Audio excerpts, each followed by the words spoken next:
क्या आप जानते हैं कि सरकार आपको पैसा देगी सिर्फ दो चीजों के लिए, लोन के हिसाब से, और उससे आप अपनी इनकम बढ़ा सकते हैं। अगर आप कोई भी इन्वेस्टमेंट ले, चाहे पीपीएफ हो, पोस्ट ऑफिस हो, म्यूचुअल फंड हो, ईपीएफ हो, उसके लिए आपको कोई सरकार लोन नहीं देती। सिर्फ दो चीजों के लिए आपको लोन मिलता है।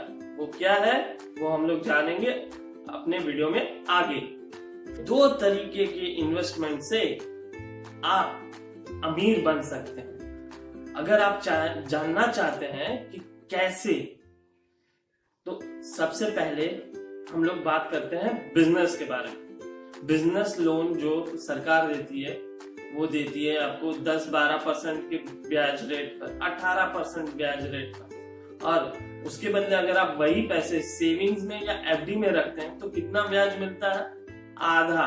आधे से भी ज्यादा। अभी तो 4.9% मिल रहा है, यानी 1/3 आपको इंटरेस्ट रेट मिल रहा है। तो फायदा यही है कि अगर आप अपना बिजनेस जॉब के संग भी पार्ट टाइम बिजनेस करते करते, साइड में बिजनेस, साइड हसल करते हुए भी अपने बिजनेस को बढ़ाएंगे, फिर आगे चल के उसमें आपको लोन की जरूरत पड़ेगी तो वो लोन आपको बैंक से मिल जाएगा, और वो लोन से आप अपने बिजनेस को आगे बढ़ा सकते हैं।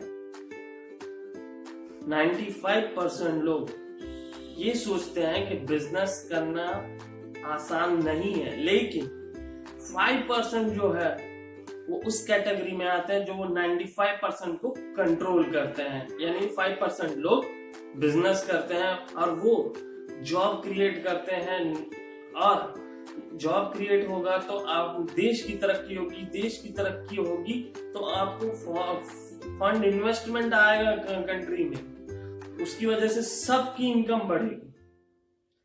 लेकिन बिजनेस में सबसे पहला और मोस्ट इम्पोर्टेंट एक चीज है जिसे कहते हैं, जो आपने स्कैम 92 में भी सुना होगा, जो हर्षद मेहता कहते थे कि सबसे कीमती चीज क्या है दुनिया में, वो है ट्रस्ट।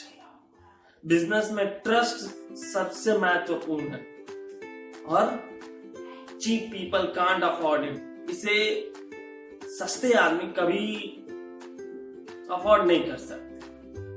तो मेरी आपसे यही गुजारिश रहेगी, अगर आप बिजनेस कर रहे हैं, कंटिन्यूअस है और आपका बिजनेस ग्रो नहीं कर रहा है, तो आप हमारे ऐप को जरूर यूज करें, मित्र ऐप को, जिसके द्वारा हम आपके अकाउंट्स को बताएंगे कि कहां कहां आपकी भूल हो रही है, कौन से आपके एक्सपेंस ज्यादा जा रहे हैं, इनकम कहां कम हो रही है, किस एरिया में आपको काम करने की जरूरत है, कहां सेल्स बढ़ानी होगी, सारे डेमोग्राफिक्स हम देंगे, आपको सीआरएम बताएंगे।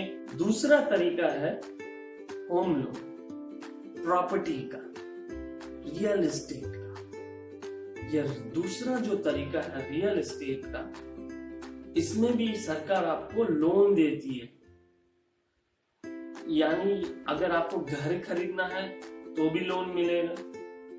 अब ये लोन को आप सही यूटिलाइज करते हैं तो भी आप अमीर बन सकते हैं। आप पूछेंगे कैसे?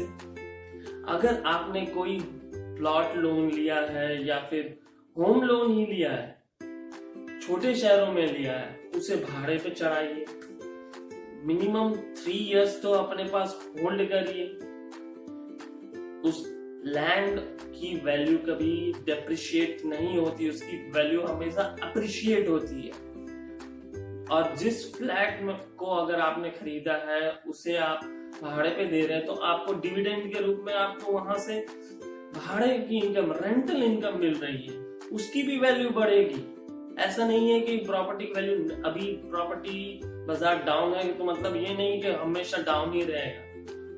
आप छोटे शहरों में इन्वेस्ट करिए, बड़े बड़े सिटीज में नहीं करके आप छोटे शहरों में इन्वेस्ट करिए। वहां दाम बढ़ते ही आप उसे 3 साल होल्ड करने के बाद बेच दीजिए, फिर एक और नया प्लॉट लीजिए या फिर नया फ्लैट लीजिए। वैसे ही इस तरह से फ्लिप करते हुए अगर उससे आपकी इनकम बढ़ती चली जाएगी, जिसके द्वारा आप अपने फाइनेंशियल फ्रीडम के गोल को अचीव कर पाएंगे। और यदि आप इस रियल एस्टेट के बिजनेस में हैं तो कैपिटल गेन कितनी आ रही है, उसके पर कितना टैक्स लगेगा, ये सब नहीं समझ में आ रहा है, झंझट लग रहा है, तो घबराए नहीं। हमारी कंसल्टेंसी सर्विस के लिए आप मित्र ऐप डाउनलोड करें, जिसकी लिंक मैंने डिस्क्रिप्शन में नीचे दे दी है। यदि आपको मेरा ये वीडियो पसंद आए तो उसे लाइक और शेयर अवश्य करें, जिसके द्वारा आप दूसरों को भी बता पाए कि सिर्फ 2 ही इनकम के द्वारा आप अपने फाइनेंशियल फ्रीडम के गोल को अचीव कर पाएंगे। नहीं तो आप चूहे दौड़ की लाइन में लगे रहेंगे, हंसते चले जाएंगे, वही काम करते रहेंगे जो पहले करते आ रहे थे, और वही मिलता रहेगा जो पहले मिलता आ रहा है। यदि आप गवर्नमेंट जॉब में काम कर रहे हैं तो रिटायर होंगे, 50 लाख मिलेगा, 1 करोड़ मिलेगा, तब इन्फ्लेशन क्या रहेगा, तब आपको नहीं पता कि क्या करें, तब वो वैल्यू कम हो जाएगी। आपकी वैल्यू जो रिटायरमेंट के पैसे मिलेंगे वो वैल्यू कम होगी। तो उसके लिए भी अगर आप अभी से बचत नहीं करेंगे तब जाके आप कुछ भी नहीं बचा पाएंगे। तो उस कंसल्टेंसी के उस चीज को समझने के लिए हमारी सर्विसेज को यूज करें और हमारे ऐप को डाउनलोड अब भी करें। मेरे इस वीडियो को सुनने के लिए आप सभी का प्रेम पूर्वक नमस्कार।